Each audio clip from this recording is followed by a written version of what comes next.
So tell us, Joe, how did you come to Manor Hall in the beginning? So 2001ish, I was like interviewing for universities, and was very fortunate to get into Bristol to study chemistry. And I wanted to pick somewhere that was close to the chemistry department, as I was not the best at waking up in the mornings. Okay. Yeah. And so I put down Manor and Golding and all the rest of it. And very fortunately, I ended up in Manor Hall, and I ended up in Tottenham Place, which is just opposite the main hall of residence at Manor. Hmm. Okay. What was your involvement with the community in Manor? So I spent an awful lot of time in the bar. I can tell you that. um, but um, but I ended up on the JCR. Um, Ended up helping out, like working in the bar, pulling pints, and all the usual stuff you do when you've got like freshers moving in, helping people to like physically move in, like lugging suitcases around. And I have very, very fond memories of like arrivals and, like parties and like just Friday nights in the bar, like playing Jenga and stuff like that. But yeah. Hmm. Yeah. Okay. Yeah. Did you get involved with organising them?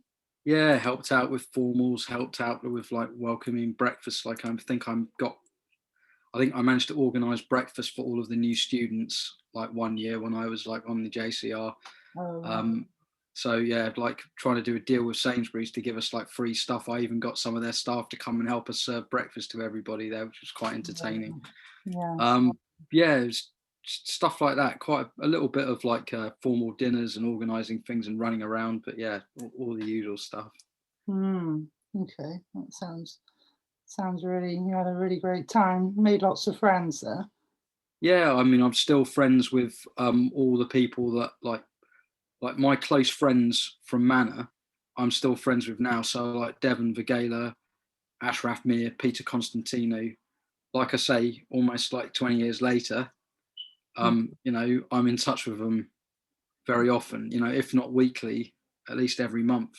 Mm. And so I would say, yeah, I've got a good group of friends that like at least three very close friends that came out of Manor that I'm still in touch with on a very regular basis. Mm. And I'm still being reminded of all the stupid things that I did when I was a student 20 years ago. So yeah. Yeah. So that like community spirit in Manor, you feel as if you've that's gone with you as you've finished university and into your future life. It stayed with me all my life, and the connections with people have stayed with me all my life. And the connections with people, the friends that I made. Another friend I should mention, Chris Salmon, again from Manor. Forgive me, getting touch the anno dominis here, forgetting to like everybody, but yeah, just I'm always in touch with them, and whenever the chips are down, I've lived abroad quite a bit.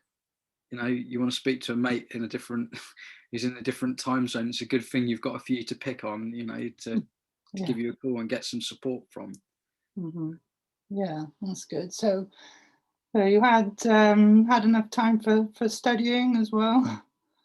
Yeah, so quite a bit of time for studying, and again, made quite a few friends who are like I'm still in touch with from when I was doing my chemistry degree at Bristol.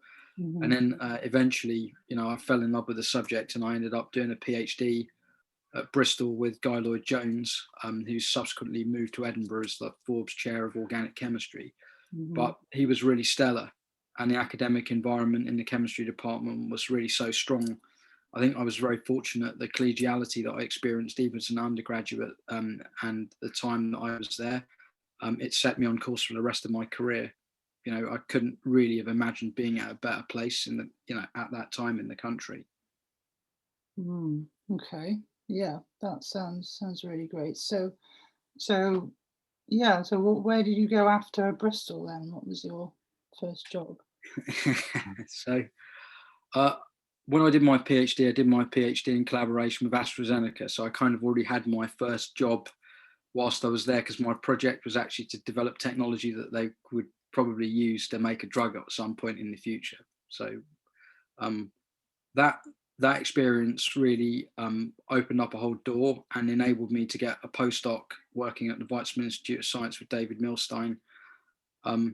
He was a very fine organometallic chemist, not to bore everybody, but yeah, and an incredible place to be, like going around Jerusalem on when you've got like downtime and just experiencing a completely different culture. If I hadn't had that Bristol experience, I hadn't had the support of my friends as well throughout. Many that I made in Manor, the ones that I made in the department, and the, you know, the academic support that I had, and also it's probably someone we might come to later on, the warden, and you know, like the two Daves. Like you'll probably only remember the one Dave because of the time that you got there, but the cleaners, Nikki Press, you know, like all the people, they were like the fabric of my life and sort of supported me through that journey that then enabled me to get postdoc at the Weizmann, then to go to Cornell, which was never on my horizon because frankly speaking, when I started Bristol in 2002, I'd never even heard of the place. And then get a very good job off the back of that, working for Dow Chemical in the Netherlands and then the US. So it really, the experiences I had there, the support I had, it really sort of, it just meant that I always had some foundation to rely on. Anytime I went back to the UK, I always came back to Bristol. I always searched out, you know, I always used to go back to Manor, you know, like smoke a cigar with a boss, drink a cup of coffee, have a chat, you know, that type of thing. Walk around Clifton Village in antique shops, you know, see my friends. I've got very, very, very fond memories. Yeah, he loves his antique shops. Loves his antique shops and his coffee shops and his tea shops and you know, good food and good company. So yeah, it was, and the number of people I used to meet walking around like Clifton Village, like Lou Gasparo in like the secondhand bookshop, and just very, very fond memories of the people that I met, you know, like really. Okay. And yeah, more recently, you've started studying again. You're doing a business degree. Yeah, I thought after so many years at university, embarrassingly 11 by the time I went and got a real job, that I was done. But no, I I'd come back to the UK, got involved in local politics, and also started working in Cardiff for a small life science company, which is actually doing rather well. And I then thought, okay, I want to cement all this experience and sort of like take a different perspective on it, and that led me to Warwick Business School, and really, I guess many of the ideas that were knocking around in my head from my Bristol time, you know, being given the opportunity to have a placement in a small startup company when I was an undergrad, you know, working with AstraZeneca, being around people who were like doing work on drug development, and then later parts of my career, sort of all kind of pointed back to getting a different type of experience that was more strategic, or at least trying to develop a more strategic understanding, and that's what led me to go back to university. Okay, so yeah, you started that during the global pandemic, didn't you? So yeah. what do you think you've learned during this this difficult time? Well, probably one of your earlier questions is very important about relationships that had been formed many years ago, that they're still good today. You know, the best thing you can do is get on a WhatsApp video call with your friends when the chips are down.